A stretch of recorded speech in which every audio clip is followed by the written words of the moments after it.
Aloha! My name is Maximilian Jimenez. I'm in the computer animation program specializing in visual effects and dynamics. I came to Full Sail hoping to work on the next Pixar movie animating characters, and ironically, during my experience here, it wasn't animation that captured my attention, but actually a specialized field of effects called dynamics. And in case you don't know what dynamics are, dynamics is the motion and mechanics of objects being acted upon by forces. This could be as simple as a sphere being pulled down by gravity and hitting the ground, or as complex as a city being flooded by an ocean. And something that I learned during my 3 years here at Full Sail while working with dynamics is that dynamics are a vital technique into the animation industry today, because without them, we would not be able to reproduce the chaotic nature and motion of the world that we live in. An example of this motion would be rigid bodies. Rigid bodies, which is self-explanatory, are objects that do not bend or deform. They may collide with other objects, they may collide with themselves, and they may even break and shatter. But there are many properties that must be set with rigid bodies as well, such as the density. How much does it weigh, or what's it made out of? Not how much does it weigh? Friction, bounce, impact strength. How much does it collide?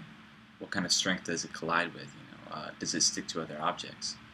All of these properties must be taken into account when working with rigid bodies, because without them, or without working with these properties, we wouldn't be able to create a believable motion. Now you may be asking, what about objects that do bend, that deform? For instance, my shirt. My shirt may blow in the wind, or it collides with my body, my skin, it hangs off my shoulders. There are also properties that must be set for cloth in 3D. And there's an array of plugins in 3D software that work with rigid bodies and cloth, specializing just for doing that. So for instance, how much does my shirt stretch, or what is it made out of? Is it silk? How much does it bend? How much does it resist bending? The rigidity of it. All of these properties must be taken into account when working with things like rigid bodies and cloth in 3D.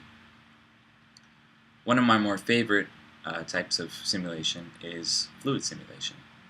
Like Joe Sims said at SIGGRAPH, he stated that physical-based models, unlike procedurally based or keyframe animated, allow the animator to almost effortlessly produce believable fluid motion, which is a very difficult thing to do in 3D. After watching Jerry Tessendorf's TED Talk, I don't think it was Kyoto, but after watching his talk, I saw that he stated that fluid simulations and fluid-like behavior have been studied for centuries, and now with the invention of the computer, we're actually being able to visualize that, which is a very difficult thing to do. Fluids also don't just cover things like water. Fluids can be gaseous things like clouds or fire, smoke. Anything that has a fluid-like behavior is considered a fluid, not just a liquid, which is very interesting. So,